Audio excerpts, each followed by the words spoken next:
Hi everyone, ಈ ವಿಡಿಯೋದಲ್ಲಿ finding squares second method ಬಗ್ಗೆ ತಿಳಿದುಕೊಳ್ಳೋಣ. 48 ಸ್ಕ್ವೇರ್ ಯಾವ ರೀತಿ ಕಂಡುಹಿಡಿಯೋದಂದರೆ, ಇಲ್ಲಿ ಫಸ್ಟು 4 ಸ್ಕ್ವೇರ್ ಬರೀಬೇಕು, 16 ಆಯಿತು. ಆಮೇಲೆ 8 ಸ್ಕ್ವೇರ್ ಬರೀಬೇಕು, 64 ಆಯಿತು. ನೆಕ್ಸ್ಟ್ ಕೆಳಗಡೆ ಒಂದು ಸ್ಥಾನ ಬಿಟ್ಟು 4 × 8 × 2 ಮಾಡಬೇಕು. 4 × 32 64 ಆಯಿತು. ನೆಕ್ಸ್ಟ್ 1664 + 64 ಮಾಡಬೇಕು, 2304 ಬಂತ answer.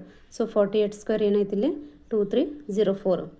Next 96 square, first 9 square ಬರೀಬೇಕು, ನೆಕ್ಸ್ಟ್ 6 ಸ್ಕ್ವೇರ್ ಬರೀಬೇಕು.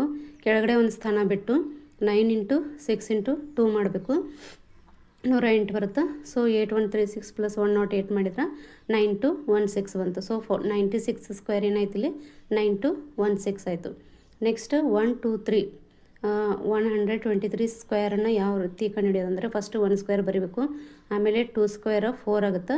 ಸೊ ಇಲ್ಲಿ ನಾವು 2 ಡಿಜಿಟ್ ಥರ ಬರ್ಕೋಬೇಕು, 04. ಅದೇ ರೀತಿಯಾಗಿ 3 ಸ್ಕ್ವೇರ್ 09 ಅಂತ ಬರ್ಕೋಬೇಕು.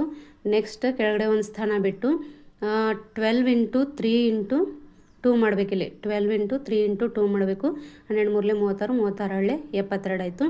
ನೆಕ್ಸ್ಟ್ 3 ಬಿಟ್ಟು 1 × 2 × 2 ಮಾಡಬೇಕು, 2 2 4 4 1 4 ಆಯಿತು.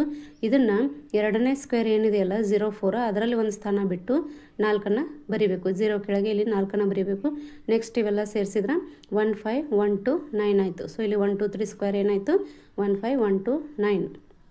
ನೆಕ್ಸ್ಟ್ 523 ಸ್ಕ್ವೇರನ್ನು ಯಾವ ರೀತಿ ಕಂಡುಹಿಡಿಯೋದಂದರೆ, ಇಲ್ಲಿ ಫಸ್ಟು 5 ಸ್ಕ್ವೇರ್ ಬರೀಬೇಕು, ಆಮೇಲೆ 2 ಸ್ಕ್ವೇರ್ 04 ಆಗುತ್ತೆ, 3 ಸ್ಕ್ವೇರ್ 09 ಆಗುತ್ತೆ.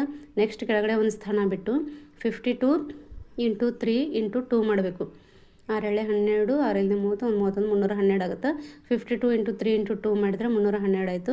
ನೆಕ್ಸ್ಟ್ ಇಲ್ಲಿ ಎರಡನೇ ಸ್ಕ್ವೇರ್ ಏನಿದೆಯಲ್ಲ 04, ಅದರಲ್ಲಿ ಕೆಳಗಡೆ ಒಂದು ಸ್ಥಾನ ಬಿಟ್ಟು 5 10, ಇಲ್ಲಿ ಮತ್ತು 3 ಬಿಡಬೇಕು, 5 10 10 20, 5 × 2 × 2 ಮಾಡಬೇಕು, 5 10 10 20 ಬರೀಬೇಕು. ಎರಡನೇ ಸ್ಕ್ವೇರ್ 04 ಇಂದಲ್ಲ, ಅದರಲ್ಲಿ ಒಂದು ಸ್ಥಾನ ಬಿಟ್ಟು 20 ಬರೀಬೇಕು. ನೆಕ್ಸ್ಟ್ ಇವೆಲ್ಲವನ್ನು ಕೂಡಿಸ್ಬೇಕು, ಆನ್ಸರ್ 273529 ಬರುತ್ತೆ. ಸೊ ಈ ರೀತಿಯಾಗಿ ನಾವು ಎಷ್ಟೇ ಡಿಜಿಟ್ ಕೊಟ್ಟರೂ ಕೂಡ ನಾವು ಸ್ಕ್ವೇರನ್ನು ಈಸಿಯಾಗಿ ಒಂದು ಮೆಥಡ್ ಗೊತ್ತಿದ್ದರೆ ಕಂಡುಹಿಡಿಬೋದು. Please like, share and subscribe my channel. Thank you.